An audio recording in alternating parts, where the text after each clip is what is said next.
नमस्कार मेरे स्वास्थ्य के सहयात्रियों।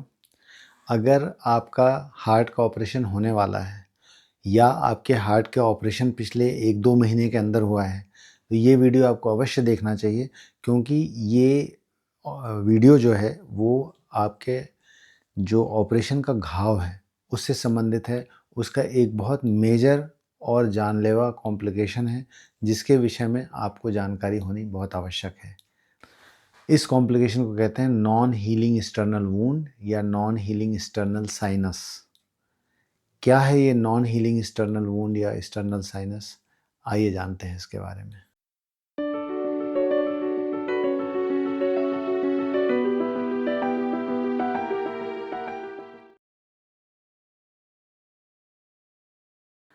जैसा कि हम सब जानते हैं कि हार्ट का ऑपरेशन, जो दिल का ऑपरेशन होता है, उसमें जो ऑपरेशन के लिए कट है, चीरा है, सबसे कॉमनली मिड लाइन से लगाया जाता है। यहाँ पे ये छाती की एक हड्डी काटी जाती है और उसके बाद वहाँ से हार्ट तक पहुँचा जाता है। इसके अलावा और भी तरीके होते हैं हार्ट के ऑपरेशन के, दाईं तरफ से चीरा लगा के, बाईं तरफ से चीरा लगा के, पसलियों के बीच में से। लेकिन सबसे कॉमन 100 में से 80% ऑपरेशन जो हैं, 90% ऑपरेशन हार्ट के मिड लाइन से किए जाते हैं। अगर आपका ऑपरेशन मिड लाइन से हुआ है या यूँ कहें कि सीने की जो बीच की हड्डी होती है जिसे स्टर्नम कहते हैं, अगर उसको कट करके हुआ है तो कई बार ऑपरेशन के बाद आपके इस घाव में, जो मिड लाइन का घाव है, बीच का घाव है, उसमें एक बहुत ही खतरनाक कॉम्प्लिकेशन डेवलप हो जाता है जिसे हम नॉन हीलिंग एक्सटर्नल वुंड या एक्सटर्नल साइनस कहते हैं।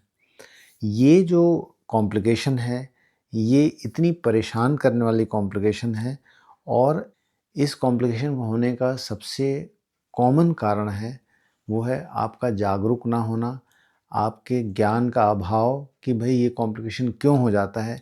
इसीलिए ये वीडियो मैंने बनाया है ख़ासकर, ताकि हर एक व्यक्ति जिसका ऑपरेशन होने वाला है या जस्ट हुआ है कुछ दिनों में, उनको ये जानकारी हो कि ये कॉम्प्लिकेशन कैसे होता है और कैसे इससे बचा जा सकता है। तो सबसे पहले हम इस बात को जानने की कोशिश करते हैं कि ये एक्सटर्नल साइनस या नॉन हीलिंग एक्सटर्नल वुंड कैसे हो जाता है।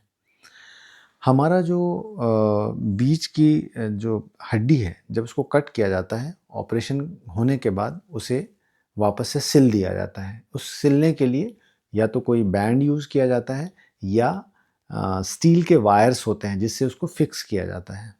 ये वायर्स या ये बैंड जो है ये परमानेंट होते हैं और ये बोन को, जो हड्डी है, उसको पकड़ कर रखते हैं और कुछ दिनों में हड्डी जुड़ जाती है। ये जुड़ने का समय यूजुअली 2 से 3 महीने का समय लगता है, जबकि हड्डी पूरी तरह से जुड़ जाती है। लेकिन कभी-कभार बहुत सारे कारणों की वजह से इस हड्डी के जुड़ने में समस्या आती है। अब ये कारण क्या हो सकते हैं?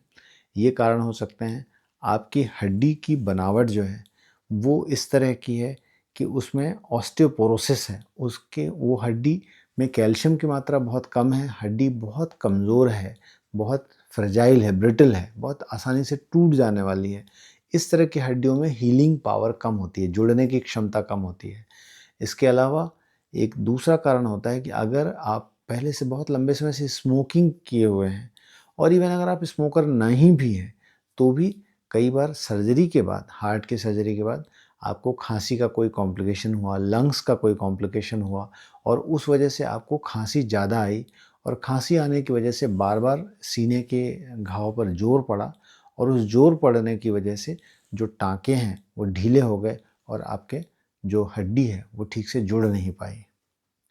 एक और कॉमन कॉम्प्लिकेशन है कई बार कि जैसा कि मैंने अपने कई वीडियोज़ में ये बात बताई है कि ऑपरेशन के बाद टाँके कटने तक कम से कम 2-3 हफ्ते आपको इस बात का ध्यान रखना होता है कि आप बहुत झटके से कोई मूवमेंट ना करें, कोई ब्रिस्क मूवमेंट ना करें, क्योंकि झटके से मूवमेंट करने पे या कोई अचानक भारी वज़न उठा लेने से इन टाँकों पे ज़ोर पड़ता है और कई बार ये टाँके खुल जाते हैं या टाँके कमज़ोर हो जाते हैं और उसकी वजह से आपकी जो बोन की हीलिंग है, जो हड्डी की हीलिंग है, वो ढंग से हो नहीं पाती और इस वजह से ये नॉन हीलिंग एक्सटर्नल वुंड या एक्सटर्नल साइनस पैदा हो जाता है। एक और बहुत कॉमन कारण है किसी कारणवश आपकी इम्यूनिटी लेवल लो है, आपको डायबिटीज़ है या आपको कुछ इम्यूनोसप्रेसिव दवाइयाँ चल रही हैं, आपको स्टेरॉयड की थेरेपी चल रही है, गठिया के मरीजों को कई बार स्टेरॉयड की थेरेपी चलती है। इन मरीजों में जो शरीर के लड़ने की क्षमता है वो कम होती है और इस कारण से जब आपका ऑपरेशन होता है और ऑपरेशन के बाद कोई भी मामूली सा इन्फेक्शन भी घाव को इन्फेक्ट कर देता है और वो इन्फेक्शन जाता नहीं है और उससे आपको ये नॉन हीलिंग एक्सटर्नल वुंड हो जाता है। कई मरीजों में इनमें से कोई भी कारण नहीं होता, लेकिन बहुत छोटा सा घाव का कोई हिस्सा, बहुत ऊपरी हिस्सा, उसमें इन्फेक्शन हो गया। उस इन्फेक्शन को सही समय पर ध्यान नहीं दिया गया, आपको बताया नहीं गया कि इस इन्फेक्शन का कैसे ध्यान रखना है और वो इन्फेक्शन फैलते फैलते गहराई में चला गया और उससे आपका वो घाव इन्फेक्ट हो गया। जो अंदर की हड्डी वाला हिस्सा है, लेयर है, वो इन्फेक्ट हो गई और उससे आपको ये कॉम्प्लिकेशन डेवलप हो गई। अब इन्फेक्शन की वजह से वो घाव भर नहीं पा रहा है, वो स्टर्नम जुड़ नहीं पा रहा है और आपको नॉन हीलिंग एक्सटर्नल वुंड या एक्सटर्नल साइनस की कॉम्प्लिकेशन हो गई। ये मैंने जितने सारे कारण बताए, इनमें से अधिकांशतः कारण जो हैं वो प्रिवेंटेबल हैं, इनकी रोकथाम की जा सकती है और आप इस बड़े कॉम्प्लिकेशन से बच सकते हैं। इस कॉम्प्लिकेशन से बचने के लिए कुछ पॉइंट्स जिनका आपको बहुत ध्यान रखना चाहिए, वो मैं आपको सिलसिलेवार बता देता हूँ। सबसे पहला, ऑपरेशन के बाद आपको हर दूसरे तीसरे दिन ड्रेसिंग या पट्टी करवाना ध्यान से करना चाहिए। किसी जानकार व्यक्ति से ड्रेसिंग करवाएं, साफ़ सुथरे तरीके से ड्रेसिंग करवाएं और ड्रेसिंग का हमेशा जो व्यक्ति ड्रेसिंग करे वो हल्का सा कंप्रेस करके, हल्का सा दबाव बना के ये देख ले कि आपके घाव में कोई कलेक्शन तो नहीं है, कुछ पानी तो इकट्ठा नहीं है और अगर वो पानी सा इकट्ठा है तो उसे निकाल दें। दूसरी बात, जैसा मैंने बताया कि किसी भी तरह के झटके वाला मूवमेंट, आप जब भी लेट के उठें, उठ के लेटें, तो आप सपोर्ट से ही उठे लेटें जब तक ऑपरेशन को 3 हफ्ते कम से कम ना हो जाए। करवट ना लें, कोई भारी वज़न ना उठाएं, झटके वाला कोई भी मूवमेंट ना करें और कोई भी ज़ोर लगाने वाला मूवमेंट ना करें। ये सब आपके टाँकों को कमज़ोर करते हैं और नॉन हीलिंग की संभावना हो सकती है। जब भी खाँसी करें, खाँसी करते समय दोनों हाथ को सपोर्ट करें या किसी व्यक्ति को बोलें कि वो आपके चेस्ट को सपोर्ट करे। चेस्ट बाइंडर को एक आपको पट्टा दिया जाता है जो छाती को हल्का सा कस के रहता है, ढीला ना रखें, हल्के कसाव के साथ रखें और अधिकांशतः समय लगा कर रखें। यूजुअली हम अपने मरीजों को 2 से 3 महीने चेस्ट बाइंडर लगाने की सलाह देते हैं, लेकिन अधिकांशतः दिन के समय में ज़रूर से आप चेस्ट बाइंडर का उपयोग करें, उसको लगा के रखें ज़्यादा से ज़्यादा समय और वो हल्का कसा होना चाहिए। ढीला चेस्ट बाइंडर किसी भी काम का नहीं है।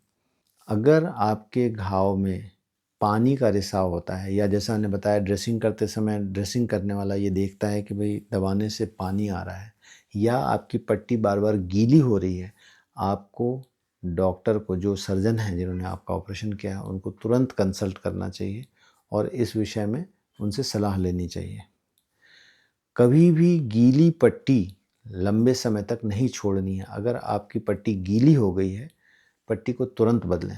अगर पट्टी दिन में 2 बार गीली हो रही है तो दिन में 2 बार बदलें, 3 बार गीली हो रही है दिन में 3 बार बदलें। लेकिन गीली पट्टी को लगातार रखे रहने से या उसके ऊपर पट्टी लगाते जाने से अंदर नमी पैदा होती है, अंदर कलेक्शन होता है और उससे बैक्टीरिया के ग्रो करने का मौका मिलता है। इन्फेक्शन आपका जल्दी बढ़ता है और जल्दी फैलता है। अगर आपको ऑपरेशन के बाद दर्द बढ़ रहा है, पानी आ रहा है या बुखार आ रहा है, दर्द आपको लगातार ज़्यादा बढ़ता जा रहा है या आपको पेन किलर की रिक्वायरमेंट बढ़ रही है, दर्द के दवाओं की रिक्वायरमेंट बढ़ रही है, ये भी एक सिम्पटम है, ये भी एक साइन है कि आपको इन्फेक्शन बढ़ रहा है और आपको डॉक्टर को तुरंत सलाह लेनी चाहिए। अगर आप डायबिटीज़ के पेशेंट हैं तो ये सब बातें जो मैंने बताई हैं आपको और विशेष ध्यान देने की आवश्यकता है और साथ में अपने शुगर की चार्टिंग बहुत स्ट्रिक्टली करना चाहिए जब तक कि आपके घाव सूख ना जाए या ऑपरेशन को 3 हफ्ते पूरे ना हो जाए। अब अगला प्रश्न ये उठता है कि हम कैसे पहचानें कि हमें नॉन हीलिंग एक्सटर्नल वुंड या एक्सटर्नल साइनस की प्रॉब्लम हो गई है। सबसे पहली बात, ऑपरेशन के बाद अगर आपकी पट्टी गीली हो गई, ये बहुत कॉमन है कि ऑपरेशन के बाद आपकी पट्टी गीली हो सकती है, लेकिन आपकी पट्टी बार-बार गीली हो रही है, आपने 2 दिन पट्टी की, 3 दिन पट्टी की, दिन में 2 बार गीली हो रही है, 3 बार गीली हो रही है या डेली पट्टी गीली हो रही है। आपने डॉक्टर को दिखाया, डॉक्टर ने कुछ दवाई लिख दी घाव सूखने के लिए, लेकिन उसके बाद भी वो पट्टी का गीला होना रुका नहीं। कम हो गया लेकिन रुका नहीं और 1 हफ्ते हो गए इंतज़ार करते हुए, 8 दिन हो गए, 9 दिन हो गए। अगर ये प्रोसेस चल ही रहा है, ये एक बहुत इम्पोर्टेंट साइन है, एक बहुत इम्पोर्टेंट इंडिकेशन है कि आपको अंदर कुछ ना कुछ मेजर गड़बड़ी है, जिसकी वजह से आपका ये पानी आना रुक नहीं रहा है और आपको डॉक्टर को सीरियसली कंसल्ट करना चाहिए कि डॉक्टर साहब आप देखिए, जाँच करिए कि भाई क्यों ये मेरा पानी आना नहीं रुक रहा है। क्योंकि इन जनरल हमारा ऑब्ज़र्वेशन है कि अगर अंदर घाव में किसी तरह का इन्फेक्शन है या नॉन हीलिंग हो रही है, तभी ये पानी लगातार बना रहता है। अन्यथा 2-3 दिन, 4 दिन आकर वो पानी रुक जाता है और आपका घाव सूख जाता है। दूसरा, कई पेशेंट्स को कई बार ऑपरेशन के बाद ऊपरी चमड़ी में थोड़ा कालापन आ जाता है या पपड़ी थोड़ी बड़ी पपड़ी है या हल्का सा पस आ रहा है या हल्का सा पानी आया। ऊपरी घाव में किसी तरह की समस्या आने पे उसे तुरंत सॉल्व करना चाहिए, तो वो समस्या वहीं सेटल हो जाती है। लेकिन अगर हमने उस पे ध्यान नहीं दिया तो वही इन्फेक्शन धीरे-धीरे बढ़ते-बढ़ते वो अंदर पहुंच जाता है और हड्डियों में एक बार इन्फेक्शन लग गया तो बहुत समस्या हो जाती है। एक बहुत बड़ी गलती कई बार कई फिजिशियन, सर्जन्स या डॉक्टर्स भी करते हैं कि इस तरह की समस्या को बहुत लंबे समय तक एंटीबायोटिक से ही ट्रीट करने की कोशिश करते रहते हैं। 60-70% केसेस में एंटीबायोटिक से और ड्रेसिंग से ये प्रॉब्लम सॉल्व हो जाती है। लेकिन 20-30% केसेस में ये सब देने के बावजूद भी हायर से हायर एंटीबायोटिक देने के बावजूद भी ये प्रॉब्लम ठीक नहीं होती।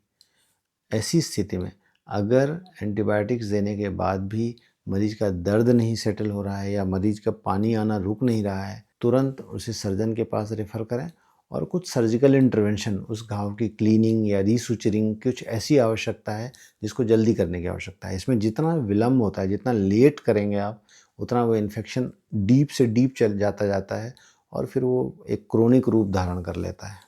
अब ये इस कॉम्प्लिकेशन को मैं इतना भयावह या इतना डरावना या इतना कॉम्प्लिकेटेड इसलिए कह रहा हूँ क्योंकि इस प्रॉब्लम में क्या होता है कि ये इन्फेक्शन एक बार धीरे-धीरे करके, जैसे आपने घाव से पानी आता रहा और आप पट्टी करते चले गए, एंटीबायोटिक देते चले गए, लेकिन वो पानी आना रुका नहीं।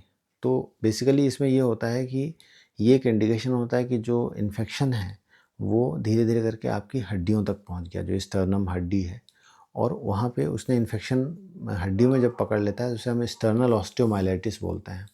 और एक बार ये ऑस्टियोमाइलाइटिस सेट इन हो जाता है, तो ऑस्टियोमाइलाइटिस को ट्रीट करना केवल एंटीबायोटिक के माध्यम से बहुत मुश्किल होता है और जितना इसमें समय बीतता जाता है, उतनी ज़्यादा आपको ट्रीट करने में मुश्किल होती जाती है। इसीलिए अगर महीने भर का समय हो गया, ऑपरेशन को 1 महीना हो गया, सवा महीने हो गए और आपका घाव ठीक नहीं हो रहा है, बहुत ज़्यादा संभावना है कि आपको कुछ सर्जिकल इंटरवेंशन की आवश्यकता है।